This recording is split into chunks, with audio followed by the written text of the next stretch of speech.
Welcome to career zone. আজ আমি তোমাদের ডাব্লিউবিএসএসসি গ্রুপ সির 2017 সালে কোশ্চেনের ইংলিশে সলভ করাতে চলেছি। দেখো, I regret to inform you that, এখানে শূন্যস্থান দিয়েছে। তো এখানে বলেছে যে আমি দুঃখজনকভাবে জানাচ্ছি যে, এখানে তারপরে কোন ওয়ার্ডটা আমাদের ভালো মতো এই পুরো বাক্যটার অর্থ প্রকাশ করবে সেটা আমাদের দেখতে হবে। অ্যান ইমার্জেন্সি মানে খুবই দরকারি, অ্যান এক্সপেক্টেন্স মানে খুবই গ্রহণযোগ্য, এ ডেনিয়েল এই কথাটিও এখানে প্রকাশ পাচ্ছে না। এটাও ইনকারেক্ট, এটাও ইনকারেক্ট, এটাও ইনকারেক্ট। শুধুমাত্র আমরা কখন দুঃখজনক ভাবে কোনো কথা জানাতে যাই, যখন সেটা স্যাড নিউজ হয়, মানে খারাপ সংবাদ বা দুঃখজনক সংবাদ। সুতরাং এই নাম্বার অপশনটি correct. Another baffling change that I notice him nowadays is that he avoids to speak to me. Which part in the above sentence has an error? মানে এখানে একটা সেন্টেন্সের মধ্যে চারটা পার্ট রয়েছে, এ বি সি ডি। এর মধ্যে কোন পার্টটার মধ্যে একটা ভুল রয়েছে? প্রথম পার্টটার মধ্যে অ্যানাদার বাফলিং চেঞ্জ, এই এই যে পোর্শনটা রয়েছে এটার মধ্যে কোনো ভুল নেই।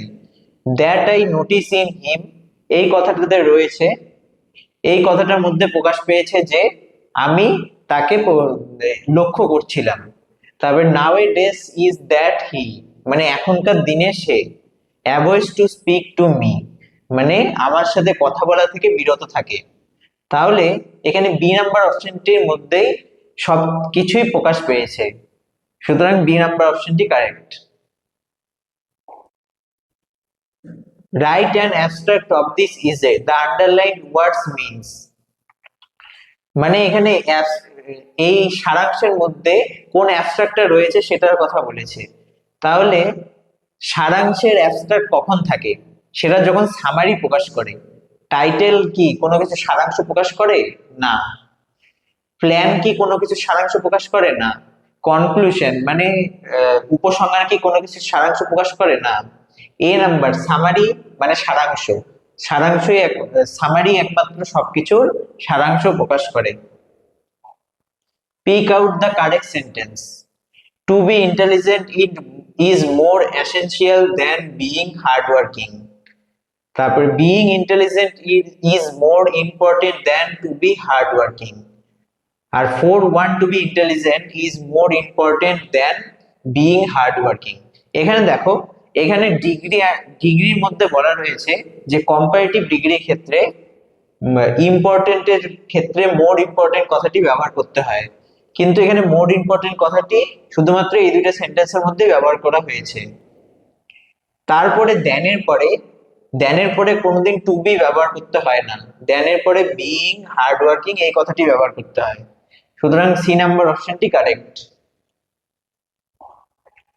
Would you mind moving the car, মানে তুমি কি গাড়ি থেকে বেরোনোর কথা ভাবছো?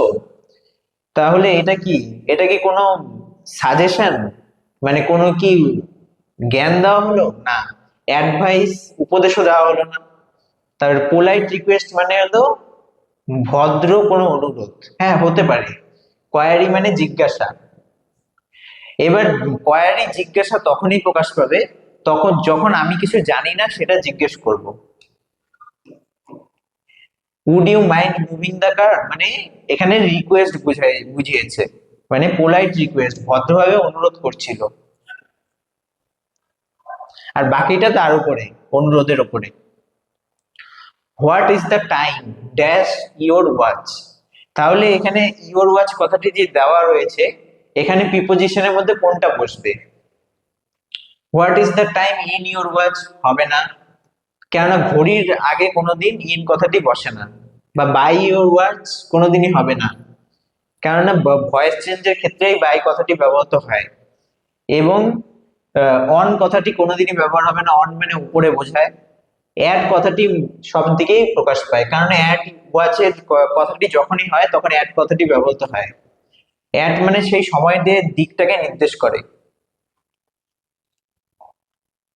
I will try to be on time but do not worry when I am late, এই সেন্টেন্সটাকে চারটি পোর্শনে ভাগ করা হয়েছে। তার মধ্যে প্রথম কোশ্চেনটাতে বলা হয়েছে আই উইল ট্রাই, মানে আমি চেষ্টা করব। আর টু বি অন টাইম মানে আমি সময় মতো আসার।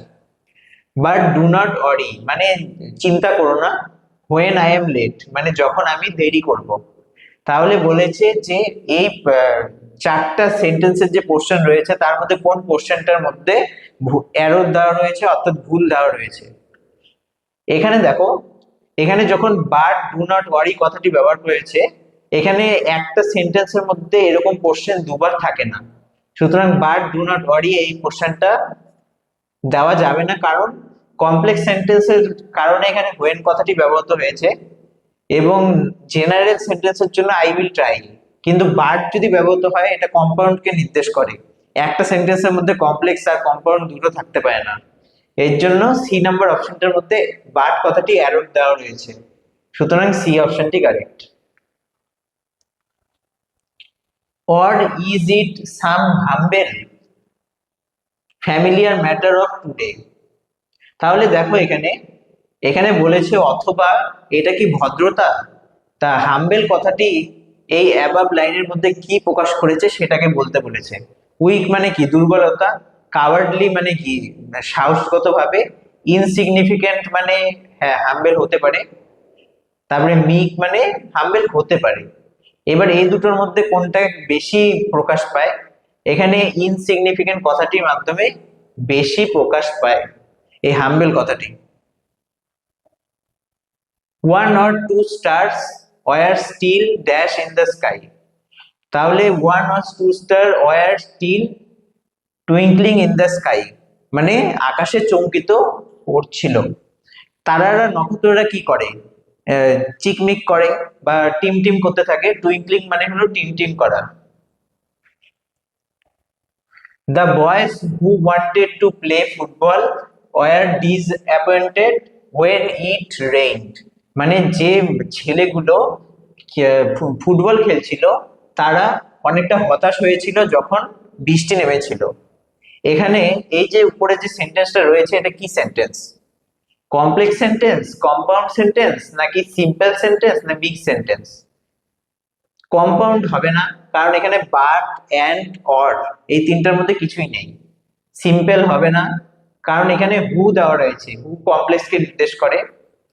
আর মিক্স সেন্টেন্স তো হবে না, কেননা মিক্স সেন্টেন্সের মধ্যে কমপ্লেক্সও থাকবে কম্পাউন্ডও থাকবে, এখানে দুটো নেই। সুতরাং এ নাম্বার কমপ্লেক্স অপশনটি correct. Pick out the antonym of the word tribal. এখানে ট্রাইবেল কথাটি যে রয়েছে এটার অ্যান্টোনিম মানে বিপরীত শব্দের কথা বলেছে। ট্রাইবেলের বিপরীত শব্দ হলো ইম্পর্টেন্ট মানে দরকারি, সুতরাং এ নাম্বার অপশনটি কারেক্ট।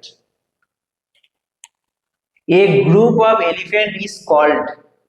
আচ্ছা, হাতির গুচ্ছদের কি বলা হয়? হাতির গুচ্ছদের হার্ট বলা হয়, HERT হার্ট। বি নাম্বার অপশনটি এক্ষেত্রে কারেক্ট। কালেকশন মানে হলো সংগ্রহ করা, কালেকশন সংগ্রহ করা এখানে তো কোনো মতেই হবে না। স্কুল মানে তো স্কুল, আর লিটার মানে এখানে কোনো মতেই, লিটার মানে হলো গ্রুপ অফ এলিফ্যান্টস কে বোঝায় না, হাতির দলকে বোঝায় না। HERT হার্ট মানেই একমাত্র হাতির দলকে বোঝায়। এখানে একটা জিনিস খেয়াল রাখবে, HERT যদি থাকতো তাহলে ওই হার্ট মানে কঠিন, এই হার্ট মানে হলো হাতির দল। Pick out the correct sentence. Bhupen do not know the way মানে ভূপেন রাস্তাটি জানে না। Bhupen do not knows the way, এখানে এস যেহেতু যুক্ত করা হয়েছে তাই এই সেন্টেন্সটি হবে না। তারপরে Bhupen did not know the way. আচ্ছা, পাস্ট টেন্সের ক্ষেত্রে এটা হতে পারে Bhupen does not know the way, এখানে হি কথা ব্যবহার করেনি, সুতরাং এটা হবে না। সুতরাং Bhupen do not know the way আর Bhupen did not know the way, এখানে এই দুটোর মধ্যে যে কোনো একটি হবে। এখানে Bhupen do not know the way কথাটি একদম কারেক্ট, মানে ভূপেন সেই রাস্তাটি কোথায় সেটা জানতো না। রহিম's doctor advised him to dash as a cure for his sore throat মানে তার গলায় যে ইনফেকশন হয়েছে তার জন্য রহিমের ডাক্তার তাকে কি করতে সাজেস্ট হয়, তখন কি করি? গার্গেল করি। সেই গার্গেল করতেই ডাক্তারও সাজেস্ট করবে, সুতরাং বি নাম্বার অপশনটি কারেক্ট। এখানেও গার্গেল রয়েছে কিন্তু এই গার্গেল স্পেলিংটা ভুল, একমাত্র বি নাম্বারে যে গার্গেলটা রয়েছে এই স্পেলিংটাই ঠিক। সুতরাং গার্গেল অপশনটি কারেক্ট। আর বাবেল মানে তো ইয়ে কোনো কিছু ফুলিয়ে মেলাতে যেসব পাওয়া যায় সেগুলোকে আকাশে ওড়ানো, সেটা না। I can not understand what is written here, choose the correct phrasal verb to replace the underlined word. তাহলে এখানে আন্ডারস্ট্যান্ডের ফ্রেজাল ভার্ব কি? সুতরাং আজকের মতো এইটুকুই। এর পরের দিন আমরা নতুন একটি কোশ্চেন সেট নিয়ে আলোচনা করব।